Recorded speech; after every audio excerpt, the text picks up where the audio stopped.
রাসূলুল্লাহ সাল্লাল্লাহু আলাইহি সাল্লাম বলেন, ও আমার উম্মত শোনো, দুনিয়ার মধ্যে তোমাকে আল্লাহ তাআলা যেইটুকু হায়াত দিয়েছেন, ওই হায়াতটাকে তুমি গনিমত মনে করো।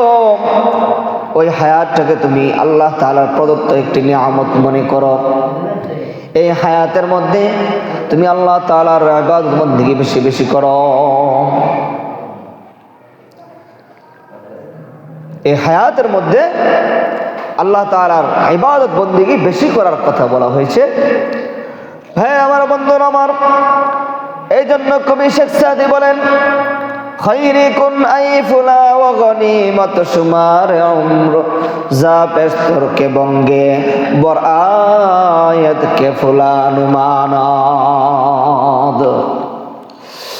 ও অমুক, এ অমুক, তুমি তোমার উমরটাকে, তোমার বয়সটাকে আল্লাহ তাআলার দেওয়া একটি গনিমত মনে করো। কেননা তোমার এই বয়সটা থাকতে, হায়াতটুকু থাকতে, যেটুকু আল্লাহ তাআলা তোমাকে হায়াত দিয়েছেন, কাউকে 10 বছর, কাউকে 20 বছর, কাউকে 40 বছর, 50 বছর, 60 বছর, 70 বছর, যতটুকু হায়াত তোমাকে দিয়েছেন, এই হায়াতটাকে যদি তুমি গনিমত মনে করতে পারো, তাহলে তোমার জন্য আখিরাত সহজ হয়ে যাবে। সুবহানাল্লাহ। কোন সময় আসা পর্যন্ত গনিমত মনে করতে হবে? এই জন্য শেখ সাদি বলেন, খৈরিকুন আইফুলাম ও গনিমত শুমার উমর যা পেস্তর কে বঙ্গে বর আয়াত কে ফুলানু মানাদ। তুমি ওই সময় আসার পূর্বে তুমি তোমার হায়াতটাকে গনিমত মনে করো, যে সময়টা নাকি তোমার মসজিদের মাইকে তোমার নাম ঘোষণা হয়ে যাবে। আব্দুর রহমানের ছেলে আব্দুল্লাহ অন্ধকার কবরে চলে গেছেন, মসজিদের মধ্যে যখন ঘোষণা হয়ে যাবে, ওই সময় আসার পূর্বে তুমি তোমার জীবনটাকে গনিমত মনে করো। সুবহানাল্লাহ। তাহলে যখন আমার আপনার নাম মাইকে ঘোষণা হয়ে যাবে যে কালিকাপুরের এমুক মারা গিয়েছেন, মারা যাওয়ার পর কি যেতই আমরা আমল করতে চাই কিন্তু পারবো না, আমাদের আমলের দরজাগুলা আল্লাহ বন্ধ করে দিয়েছেন।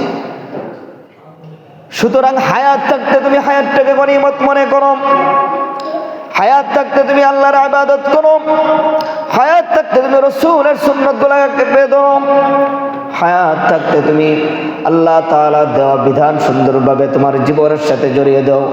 ও মুসলমান যুবক ভাই, তুমি যুবক অবস্থার মধ্যে আল্লাহ তাআলার ইবাদত যদি করো, তাহলে আল্লাহ তাআলা তোমার উপর রাজি খুশি হয়ে যাবে। সুবহানাল্লাহ। যুবক অবস্থায় তুমি যে ইবাদত করো, বৃদ্ধ অবস্থায় তুমি ওই ইবাদত করতে পারবে না। যুবক অবস্থায় তুমি ইসলামের জন্য যে কাজটা করতে চাও, ও যুবক ভাই, এই যুবক অবস্থায় করার কারণে আল্লাহ সুবহানাহু ওয়া তাআলা তোমাকে অগণিত অফুরন্ত আল্লাহ তাআলা নেকি তোমার আমলনামার মধ্যে দিয়ে দিবেন, যেগুলা বৃদ্ধ বয়সে তুমি যতই করো না কেন, এই যুবক বয়সের ইবাদতের সমতুল্য হবে না। সুবহানাল্লাহ। একজন যুবক সে আল্লাহ তাআলার হুকুমগুলা মানে, যুবক অবস্থায় 5 ওয়াক্ত নামাজ পড়ে, যুবক অবস্থায় ইসলামের দেওয়া বিধানগুলো সে সুন্দরভাবে পালন করে। আল্লাহ রাসূল সাল্লাল্লাহু আলাইহি সাল্লাম বলেন, ওই যুবক আল্লাহর কাছে তো পছন্দনীয়, যা বৃদ্ধ অবস্থায় যদি সে 10 বছর 15 বছর ওই ইবাদত করে, ততটুকু আল্লাহর কাছে পছন্দনীয় হবে না। সুবহানাল্লাহ। এই জন্য যুবকদের এত মহব্বত করে, এত ভালোবাসে যুবক অবস্থায় ইবাদত করাকে আল্লাহ তাআলা। আল্লাহ রাসূল সাল্লাল্লাহু আলাইহি সাল্লাম হাদিস শরীফের মধ্যে বলেন, ক্বালা রাসূলুল্লাহ সাল্লাল্লাহু আলাইহি সাল্লাম, ইগতানিম খামসা ক্বাবলা খামসিন। 5টা জিনিস আসার পূর্বে 5টা জিনিসকে গনিমত মনে করো যুবক। এর মধ্যে 1 নম্বর হলো শাবাবাকা ক্বাবলা হারামিকা। তুমি যুবক অবস্থায় সময়টাকে এত অধিক পরিমাণে গনিমত মনে করো যে যুবক অবস্থায় তুমি আল্লাহ তাআলা তোমাকে যে যৌবনের চাহিদা দিয়েছেন, এই যুবক অবস্থায় যদি তুমি আল্লাহ তাআলার ইবাদতের মধ্যে কাটায় দাও, এই যুবক অবস্থায় যদি তুমি রাত্রের বেলা আল্লাহ তাআলার তাহাজ্জুদে দাঁড়ায় যাও, আল্লাহ তাআলার কাছে কিছু চাও, আল্লাহ তাআলাকে তুমি ডাকতে থাকো, রব্বুল আলামিন আমি আপনার বান্দা, আমি যুবক অবস্থায় আপনার ইবাদত বেশি বেশি করতেছি, তাহলে বান্দারে তোমার এই ইবাদতটা আল্লাহর কাছে অধিক গ্রহণযোগ্য হয়ে যাবে। সুবহানাল্লাহ। যুবক অবস্থায় তুমি যেটা মন চায় সেইটা করতে পারো।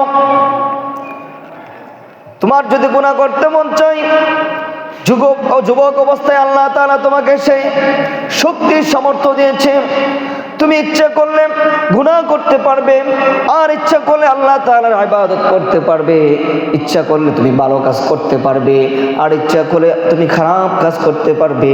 আল্লাহ তাআলা যুবকদেরকে শক্তি দিয়েছেন, সামর্থ্য দিয়েছেন, সে ইচ্ছা করলে জিনা ব্যভিচারে যাইতে পারে, আর ইচ্ছা করলে সে জিনা ব্যভিচার থেকে দূরে থাকতে পারে। যুবকরা যে জিনিসটা পারে, আমরা যারা বৃদ্ধ হয়ে গেছি আমরা চেষ্টা করলেও পারবো না। একজন যুবক চাইলে সে 50 কেজি একটি বস্তা মাথার মধ্যে আলগে দিতে পারে, কিন্তু একজন বৃদ্ধ চাইলে সেটা পারবে না। একজন যুবক চাইলে সে জিনা ব্যভিচার করতে পারে, কিন্তু একজন বৃদ্ধ দ্বারা এটা সম্ভব নয়। একজন যুবক চাইলে একটা এলাকার জন্য একজন যুবকই যথেষ্ট, আল্লাহ তাআলার একাত্মবাদের কথাকে প্রকাশ করার জন্য, আল্লাহ তাআলার দিনকে বুলন্দ করার জন্য একজন যুবকই যথেষ্ট। এই ভূমিকাটা একজন যুবক যতটুকু পারবে, আমাদের বৃদ্ধ বাবারা 10 জন মিলে অতটুকু পারবে না। এজন্য রাসূলুল্লাহ সাল্লাল্লাহু আলাইহি সাল্লাম বলতেছেন, তোমরা 5টি জিনিস আসার পূর্বে 5টি জিনিসকে গনিমত মনে করো। আজকের আলোচনা এটাই, সকলে একটু মনোযোগ দিয়ে। 5টি জিনিস আসার পূর্বে 5টি জিনিসকে গনিমত মনে করতে হবে। 1 নম্বর, তুমি যৌবন কালকে গনিমত মনে করতে হবে। ভাইরা আমার, বন্ধুরা আমার, এই যৌবন কালকে কতদিন গনিমত মনে করবে? আল্লাহ রাসূল সাল্লাল্লাহু আলাইহি সাল্লাম বলেন, শাবাবাকা ক্বাবলা হারামিকা, যৌবন কালকে তুমি এতদিন গনিমত মনে করতে হবে। তোমার বৃদ্ধ বয়স আসার পূর্বেই, তুমি বৃদ্ধ হওয়ার আগেই তোমার এই জীবনটাকে গনিমত মনে করো। সুবহানাল্লাহ।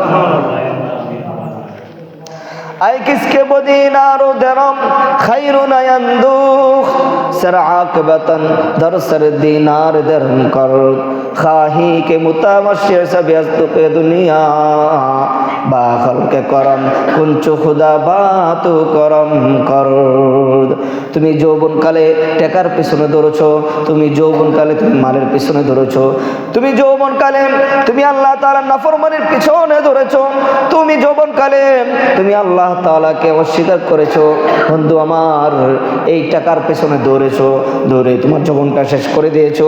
মেয়ের পিছনে তুমি দৌড়ে তোমার জীবনটা যৌবনটাকে শেষ করে দিয়েছো। কার পিছনে? যৌবনকালে মেয়ের পিছনে দৌড়ে তোমার যৌবনটাকে তুমি শেষ করে দিয়েছো।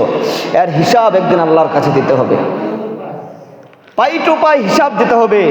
আমরা মনে করতেছি আমরা যা মচ্ছা যৌবনকাল সেইভাবে কাটাই দেয় না, তোমার একটা একটা হিসাব দিতে হবে। তোমার এই যৌবনকালটা কোন সময় কোথায় ব্যয় করেছো? পাই টু পাই হিসাব দেওয়া ছাড়া তোমাকে জান্নাতে আল্লাহ যাইতে দেবে না। ফেরেশতারা রশিদ আটকে ধরবে।